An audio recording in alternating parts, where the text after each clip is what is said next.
Well, hello, good evening, and welcome Hi. to deepest Hertfordshire, where hurricanes, I believe, hardly ever happen. Di and I, you may notice, by the way, that I've got a tooth missing, and that's a direct result because I packed Diana's eye makeup in a box and we can't find it. So she laughed me wrong, and no, she didn't. Not really, honestly. Okay. Truth is, I bit into a chalk ice, and boom, away it went. So there we go. So I'm getting it fixed next week. We're moving house next week. We've got a lot going on tonight at the moment. But tonight we have the go-to man for recruiting up. This guy, we've met him a few times. He's awesome. Not only, well, Diana will tell you he's good looking. I'm not so sure, but he's a nice guy. Okay, but he's got wit. He's got a brain. Okay, he's been doing this for a long time. And what I'd like you really to do is kind of go wild for our guest, Mr. Todd Falcone. Todd, you're on. I'm on. Good to be here. How are you? Hey, oh, good. Fantastic. I love the tooth. I got to be careful. Yeah, you do. Down around, you have to be careful. Well, I'm glad to be here with you guys this evening. I'm excited. I know that you're huge in the US. You're at superstar status in the US of A, and also in Australia, and I think Scandinavia as well, but Europe and parts of Europe. But I know you're not terribly well known in the UK. So please introduce yourself and tell our audience your story. Yeah, happy to. And I've never actually done any kind of speaking events in the UK, so I can imagine why I'm not well known over there. But I've been in the network marketing space for 25 years, going into my 26th year. I was introduced to it right out of college. It was interesting. I was doing what I thought I was supposed to do and going through career fair. And I remember the day I was sitting in my apartment in Long Beach, California, and a guy calls me up and he said, "My name's Jim. I'm calling you from Orange County Marketing Group. We're a marketing company. We're looking for people that can train and manage others in the expansion of our company. We want to talk to you." And I thought, wow, they're hunting me out already. I don't even have my college diploma yet. I thought, wow, I must have been a really good student. And I didn't even have any idea. I'd never heard of multi-level marketing, direct sales. I didn't know what network marketing was all about. And so I thought I was going to a job interview, and drove down to Irvine, California, walked into this room and was greeted by some people that were really friendly. They were really nice. They were warm, which was very different. The immediate feel that I got when I walked into this environment was like, wow, this feels really good. I already knew I wanted to work there before I even knew what the job was, just because of the feel. And I share that because so oftentimes people get in these experiences that are just, they don't feel very good. And then they bring us into this room and there's a big screen TV and a bunch of funky gadgets on the side of the room and all these chairs. And I thought, this is an interesting interview.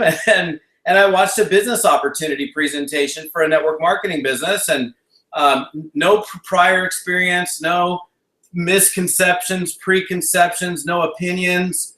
I just sat there and went, wait a minute, we can get involved in this company, we can sell this product, make some profit, build a sales team, earn a percentage on the things that they do, and I was in. And this is kind of funny, I got so excited. The first person I called was my mom, because she helped me pay for my college education. Check this out, this is funny.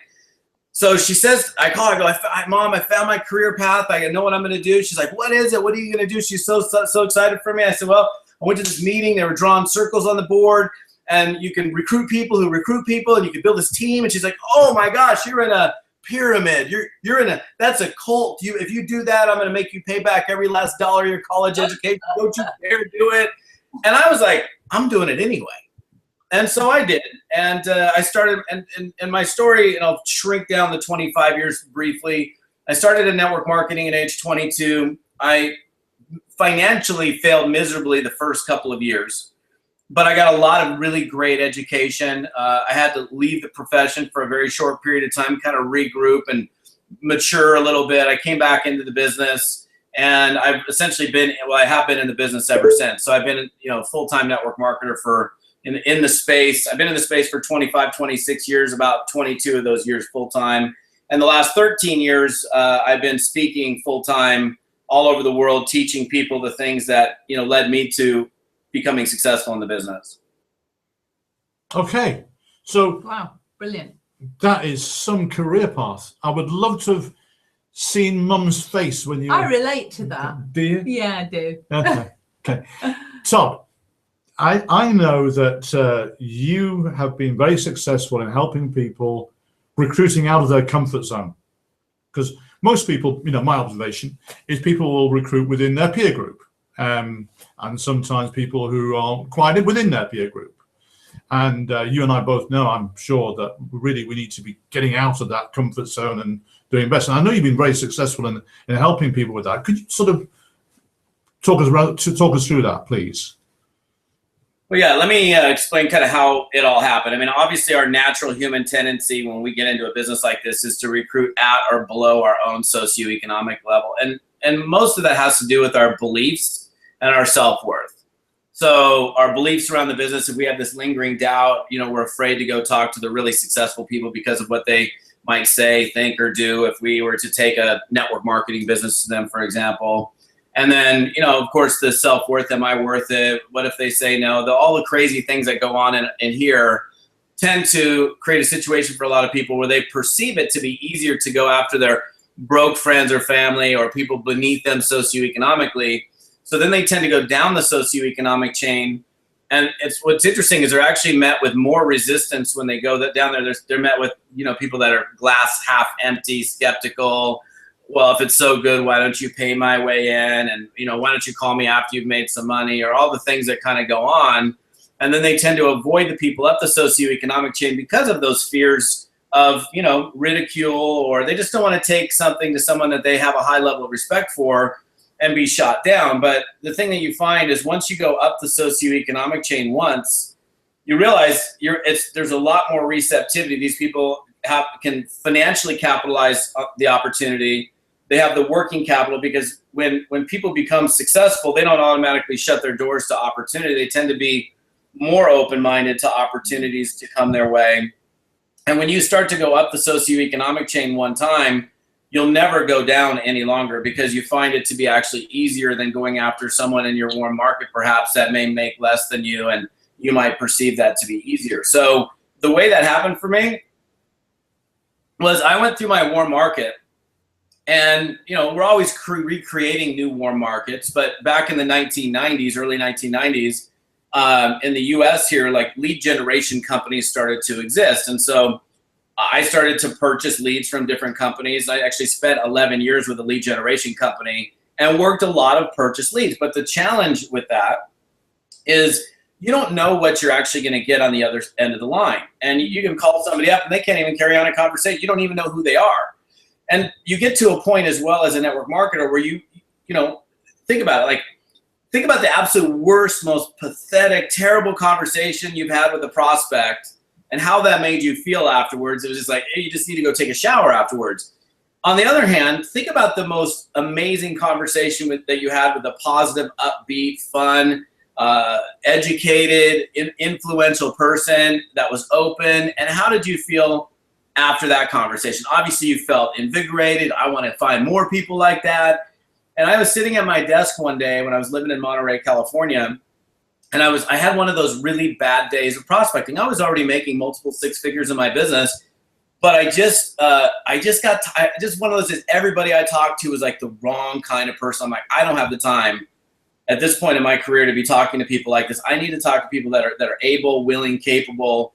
And so what happened is I had a real estate magazine on my desk. I had this Homes and Land magazine, and I looked at it and I went, realtors. Almost every realtor that I know sounds pretty good. They sell for a living. They make money on commissions. They work on Saturdays and Sundays. They have work ethic. So I opened up the publication and I started going through it, and I called this woman, and I didn't even know what to say, but I was just going to say something, and I said something, and she didn't respond favorably. I was like, okay, well, that script didn't work. So, I went to another one, and I called this other woman, and I said something different, and she said, yeah, I'm open to taking a look at what you're doing. And I was like, cool. And then I called a guy that night, and he said yes. And I went to bed. So I had 2 out of the 3 people that said yes to me, and I still didn't know what I was doing yet. This is kind of new. I woke up the next morning. I started tearing through that magazine and just calling realtors, and sometimes it would work, sometimes it didn't work. And I worked really, really hard at assembling kind of the right approach to a point where I started to get really favorable response and find that a pretty high percentage of those people were open to alternative ways of making money outside of what they were doing. And I began to recruit that way. And that became kind of like my secret method. And you guys have been in the business for a long time. You find something that's really cool, that works really well. You're like, well, should we tell the whole group? Because we don't want to outfish the pond. And I did not tell anybody for a long time. I downline members, sideline members, friends call me up. How are you getting these real estate people? How are you getting these mortgage people? How are you getting these professional sales people? And I was like, because I'd run a bunch of ad co-ops in the past that we were doing really well, and we brought too many people in, and then it imploded, and the lead quality just went down. And a friend of mine, Anthony, called me up one day and he said, will you teach me how you do this recruiting up thing that you're doing? And I was like, no, but you can hop on a conference bridge with me and I'll let you listen. So we spent an hour and I didn't do any teaching other than just making calls, and he was listening, and we got done, and he's like, wow, well, what about this? Well, how do you find them? And what do you do with this? And what about that? And I said, listen, I've done a little bit of research on how big this marketplace is. And I think I'm going to end up producing a course so I don't have to keep repeating it to you or anybody else. So I went to the U.S. Department of Labor, and I went to their website. I looked at the career categories that I was calling into and realized that there were so many millions of people moving in and through these career categories globally that there was no way to outfish the pond. And so that's kind of how it all started. But when I think about recruiting up, I'm looking for someone that essentially does what we do in network marketing, but they're just doing it someplace else. So they're already doing the same types of activities that we do, but they're just doing it in a different career. So that would, real estate agents, mortgage professionals, insurance agents, financial planners, anybody that sells anything on a commission basis. And there's three things that these people have in common with what we do in network marketing that makes it ideal. Number one, the primary way that they're paid is on production. In other words, they've chosen careers where if they sell, they make extra money. And there's a lot of careers where people can work no matter how long they work. If they're salaried or hourly, no matter what they do, they don't make any more money. And there's nothing wrong with recruiting those types of people. But I like to go after people that are based on being paid on performance. And how do we get paid in network marketing? Production is the only way that we're paid. So they're already getting paid the way that we're paid. Number two, the primary thing that they do in their daily job or occupation is they sell stuff or they lead or oversee an organization. And, we're in the direct sales space. I mean, we're in a selling type of business. I mean, some people argue selling, sharing, what do we do? I mean, we are a sales opportunity. I think the perception for individuals it's interesting because there's half the people that say, no, we just share, half the people that say we sell. But I think the direct sell, in fact, it's interesting. I'm sitting here with Direct Selling News. It's not Direct Sharing News. It's not the Direct Sharing Association. It's the Direct Selling Association. And then the third thing is I like to go after people that have a moderate to a high tolerance for risk. So people that choose something, like if you go become a commercial real estate broker, there's risk involved because if you do well, you'll make lots of money. But if for some reason you don't perform well, you'll have to bartend at night or wait tables at night or do something to make ends meet. And I think we as network marketers, to some extent, we're risk takers as well because we're doing things that are outside of the norm of what people typically might be doing. Or, nobody's really taught growing up, hey, go build a network marketing business. We're taught how to go get a job. Yeah, it's true. Yeah, it's true. That's true. The interesting thing, too, I've noticed with the sort of people that you're talking about here in the United Kingdom, a lot of the guys and girls who are in financial services, it's become more and more and more and more regulated. They have more and more hassle and paperwork and stuff, and it drives them absolutely nuts. And so, yeah, we have attracted some people out of that area. Primarily for us, it's not been through lead generation or anything like that. It's been through, working people's lists and who do you know and that sort of thing, and recruiting up that scale through people. I recruit you. I get into your list. In your list, you've got some people, and away we go. That's the sort of thing that would you care to comment on that? Yeah, and I actually will use this method to get into new warm markets. So the reality is a lot of people will get to a point where if they've legitimately worked their warm market, and even if they're good at asking for referrals and working their warm market, many of us will have to go out and meet other people. That's just kind of the way it is. So if I'm going to go out and meet other people, I'd like to meet other people that are capable of doing what we do. So I do some kind of profiling, if you will, to go after someone that I believe is more likely to do well if they choose to do network marketing. And then it's an opportunity for me to get into their warm market. The other part of it is, think about like my center of influence when I started at age 22 was not a strong center of influence. My friends were all broke and none of them hardly did, I sponsored one guy out of my warm market when I started at age 22. My warm market today is totally different. So if someone were to recruit me at the level that I am today, my center of influence is so much bigger. I mean, I'm not recruitable because I'm not doing any network marketing business. I train full time, but just as an example, you go after a 42-year-old mortgage broker, 50-year-old financial planner or salesperson, the people that they hang out with are very similar. They're not hanging out with other broke people. So the speed at which that's able to occur is typically a lot faster than, recruiting your next door neighbor that's never had a job in his or her life. And they're like, well, I don't even know what's a recruit, what's a commission. I don't understand. How do you talk to people? And it just is a much faster way of doing things. Okay, cool. I think that a lot of people sometimes in network marketing think that successful people don't need any more money, don't want any more money. There's nothing, there would be no reason for them to join the business. I don't know if you'd agree with that, Todd, but how wrong is that? Because they do want it. They do want more. They're more open to,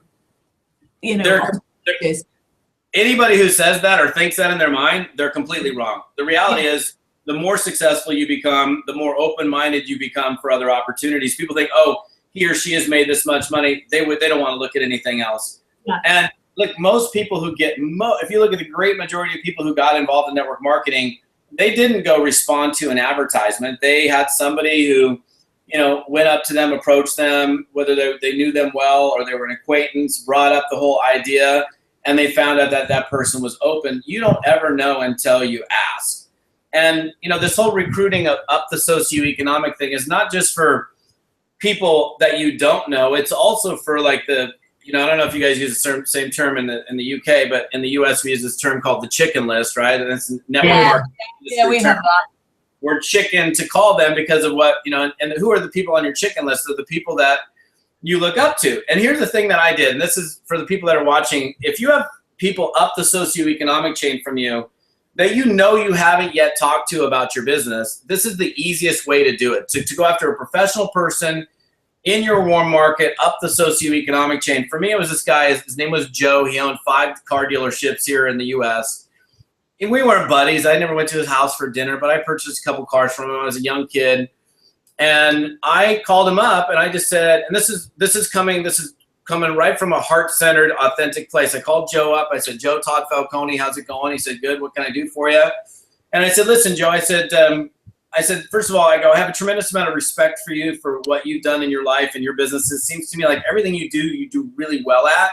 I actually look to you as a mentor, as a role model to be successful in business. Honestly, I aspire in my life to be someday as successful as you've been in yours. And I look up to you. And I just have, a favor that I'd like to ask of you. I'm really excited about something. I just launched into a new business. And I would really appreciate if you would just take a look at what I'm doing and give me your honest to goodness feedback. Could you do that for me? Yeah. And there's no, hey, do you want to make some extra money? He's smart enough to know that there's a business opportunity attached to it. And no human being with a heart can say no to that, because I said, I look up to you. I aspire to be like you. I think you're really cool. Yeah. And would you do me a favor? And so any of you watching this broadcast right now can go to those people, but it has to be coming from an authentic place. You can't go to somebody and say, I really look up to you, and you don't like the person. That's not going to work out so well. So if it's coming from here, you can go today, tomorrow, go talk to those people without fret, without concern, without worry, and go talk to those people. And here's the thing, and this is not a threat, this is just a reality. If you don't do it, somebody else is going to do it. Whether they join your business or not doesn't matter. The reality is there will be somebody that will go approach those people. And I've had this happen where I call my buddy up and somebody that I looked up to and I didn't get to him in time, and he's doing a network marketing business and he was on my warm market list.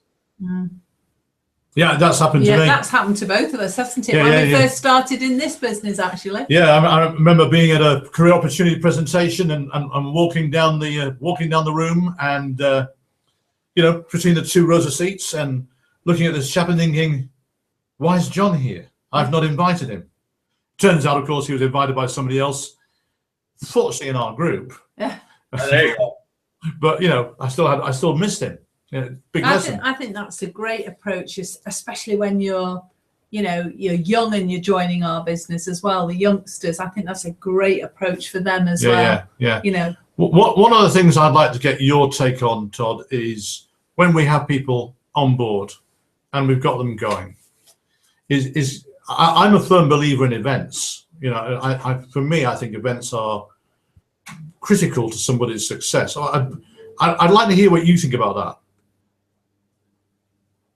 I have never been to a network marketing event in 26 years that I wish I had less people at. There's something about going to a live event, and it's kind of interesting as people in today's technologically driven age, they're, why do you need to do events? We've got Skype and chat and this and that and whatever. The reality is there's nothing that will ever replace us as a group getting together, smiling, looking at each other, and they're powerful. I mean, even this last couple of days, so I'm at an event almost every week. In the last few days, there's a big national conference here, and I had some of my clients that I paid a visit to, and I was in the big presentation room, standing in the back watching one of the speakers, and I got it. I'm in the back. I've been in the business for years, and I'm getting all welled up with excitement and enthusiasm. I'm thinking, I want to join this business, So it does something that, it's not the hype and the rah-rah. It's the, being around other successful, like-minded people. It's an anchor for new people, because if a brand new person has not been to a major event, they don't really know what they're missing from the standpoint of the feeling and what happens at an event like that. And, it's not... Again, it's not the hype or the, everybody's cheering and dancing and all that stuff. It's like, wait a minute.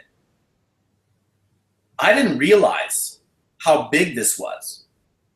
I thought this was a pretty cool idea, but wow, there's something that's shifted in here and in here that when they leave, they're going to operate differently. And honestly, the third month I was in my first network marketing business, I was asked to go to a seminar. I didn't have the money. It was $300. It was in San Diego, California.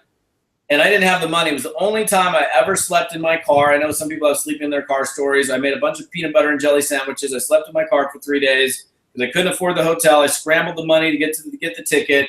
And it was that event, I believe, that began to lock me in from a commitment standpoint and go, I'm going to do this business no matter what it takes, no matter how long it takes to figure it out. Had I not gone to that, I'm not saying I wouldn't be here, but I don't know, because the impact that made for me was so significant.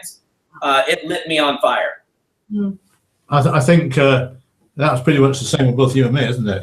Yeah, I was fortunate to go to events in the US, actually, in my early days. And I remember going to an event in London. I'm going to be quite... This is before Telecom Plus. This is before we were involved in the utility warehouse. And I remember you were with me. I remember watching these people standing on the stairs of a national museum in London. Oh my goodness! I know what you're going to say. If those daft buggers can make all that money, what can we do? That's the truth. And we're like, no. Honestly, I swear to God, they were making huge amounts, and we're like, not as much as we do today, but still good where money. do we sign? Yeah, and we did, and we went. And of course, we saw you and many others at GoPro, didn't we? Yeah, we got Eric was bringing the team over, and I think you're part of that team over in November, Absolutely. Don. Is that right? Yeah, I had lunch with him yesterday. I said, I think I'm going to fly out and attend the event. And he said, yeah, you should. He goes, you want to speak? I'm like, yeah, if you want me to speak, I'm happy to. So we haven't worked into the details on that, but either way, I'm going to be out there. I mean, that GoPro event that, we were all at, 8,000 people, it was magnificent, wasn't it? That was the biggest open network marketing event in the history of network marketing, and it was spectacular. I mean, to stand on the stage and look at 8,000 people and from that platform, and then just be around, like just all of the in-between times, meeting people. And I think to have that coming to the UK for the first time is just fantastic. I think that's November 5th through. I thought it was November 4th. November 6th for 3 days. Yeah. Okay, so around that time, you can look it up on the website. Now we've got Todd. We were talking before we came on air, and I know that you've actually got a course on recruiting up. Could you sort of outline people about how that works, please? Yeah. So after my little experience with my friend Anthony and doing my little research study on the numbers of people moving through those career categories, I went out and produced a course called Insider Secrets to Recruiting Professionals. And I did it because I just had too many people asking me how to do it. How do you find people? What do you say to them? How do you position yourself? What do you do with them when you get them? And so I produced this course. I actually produced the original course about 7 years ago. Last October, I reproduced it in digital format, and I did everything and updated the entire format. So I put together a program called Insider Secrets to Recruiting Professionals 2.0. And what that course does is it teaches you how to recruit up the socioeconomic chain, who the best categories are to target and why, what categories to avoid, because if somebody's done something over and over again and it's not working, like I get on stage all the time and I talk about success. Well, success is this: find something that works, repeat it. Find something that doesn't work, delete it. Repeat what works, delete what doesn't work. And so through my own process of doing this recruiting up, I found things that aren't real productive, where I've chased business or attempted to chase business, and it's really, really challenging. So I'm like, I'm not going to do that. I'm going to go after the low-hanging fruit. So in that course, I teach people, again, who the best categories are, why. I also talk about what are called industry hot buttons. So things that, for example, you don't have to be a real estate expert, financial planning expert, any of these category experts to do it. You just need to know a little bit about what they might be experiencing, which would be a hot button for them. Give you a quick example, like real estate professionals. They mostly have to work every Saturday and Sunday. I'm pretty confident that most human beings, if they had the choice, they prefer to be playing on the weekends in the pool or wherever they're playing with their family and friends. They also, in real estate, it's a transactional sales business. So if they do a deal and they close it, they make money. And if they're not closing deals, they're not making money. So there's no residual. So knowing that going into a conversation gives you a slight advantage in terms of being able to communicate with them. So you don't have to be an expert in these categories. I give you enough information about the specific career categories, where to find them locally in your backyard, where to find them regionally, where do you find them nationally, where to find them internationally. So that, and you don't pay for these people. I've never once purchased a list of any professional. They're easy to find once you know what to look for. You can refine your searches and find specific people. I show you what to say, how to say it, what process to take them through. And it's a very, very comprehensive course that I produce that teaches you how to go after people that are more likely to be successful in this business should they choose to do it. Cool. Sounds excellent. Have we got the website? So there's a website with that, which I think we would, if I just check this out, Todd, and make sure that I've got this right here, if I can click and find the right button, which is always dangerous with me, but I think it's here. Here we go. I think this is the baby. Just make sure, is this the one? That is the one. Now, just a quick note. So my main website is toddfalcone.com. Your listeners, your viewers can certainly go check me out there if they want, and plug into my videos and all that and blog posts. But that /recruit up, I put together specifically for this webcast. Now, and I say this because if somebody went to toddfalcone.com and went to my products page, they would end up paying full price on the Insider Secrets course, which in US dollars is $397. On the page that you see there, I had my assistant discount it way down where they can go grab it for $197, which is the lowest price. Even if I do seminars, if I go do a seminar, I may discount it to $297. So your audience has a chance to grab it for the lowest price I've ever sold it for. It's $197 US. And then there's an option in there if somebody needs to, they can split it up into 2 payments. But that's a digital access course. You get immediate access to it. So the second that you purchase it, my system sends you a username and login. You can access all of it, and you can immediately start using that material right away. That's about £130, I think, in pounds sterling, about 130. Yeah, and they can pay over Okay. a couple of And payments. Todd, I take it with That's this digital brilliant. access, they can review it and watch it whenever they wish to, and all that sort of stuff. Yeah, they can watch it in there's a members area where they access it. I know that everybody's got one of these days, smartphone, whatever kind of smartphone it is that they're using, and they can download the actual course, and then they can put it into their device, whatever their device is, so you can take it mobily with you, so you're not stuck just listening to it on the website. So you can either listen to it and view it on the website, or you can take it with you and make it mobile. That's super cool. Thank you very much indeed, Tom. We've got some. We've got a bit of news too. I think Derek, very kindly, Derek Thomas gave us the dates of GoPro 5th He to did the, indeed, didn't he? It's, Yes. I think there we go. Derek. the 5th to the 8th. Thank you, Derek. Yes, thank you, Derek, for correcting us. 58th, was And it? Dawn. And Dawn corrected Glasgow's done the us. same as well. So thank you for that, Dawn. In closing, couple of things, if I may. Some of you have already got the Periscope app on your smartphone. Okay, if you haven't, go and download it. It's huge fun.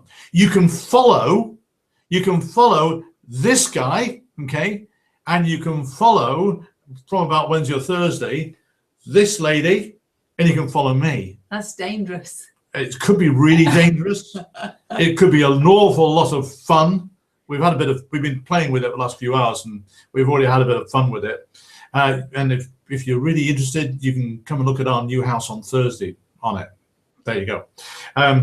But in 4 weeks' time, our guest on our broadcast that night, our fireside broadcast, is somebody who Todd knows and who Dan and I know very well.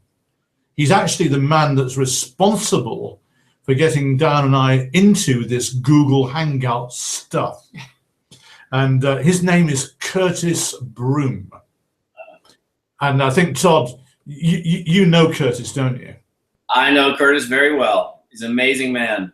He is an amazing guy. He has a really, really interesting story.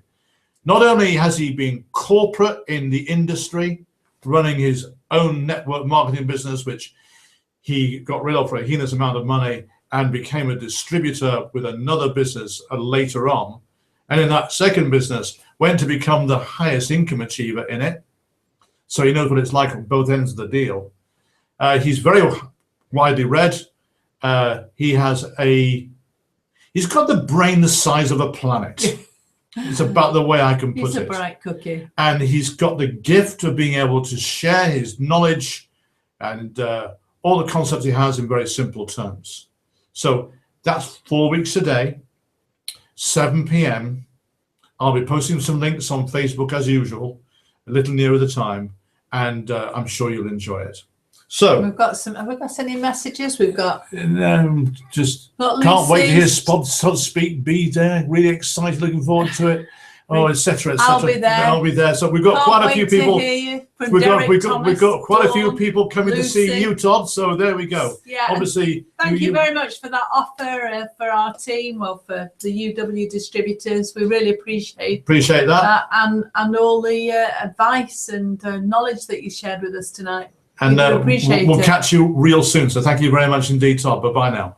I appreciate it. Thanks, everybody. Thank you. Bye-bye, everybody. Thank you very much indeed for watching, and we'll see you in 4 weeks' time.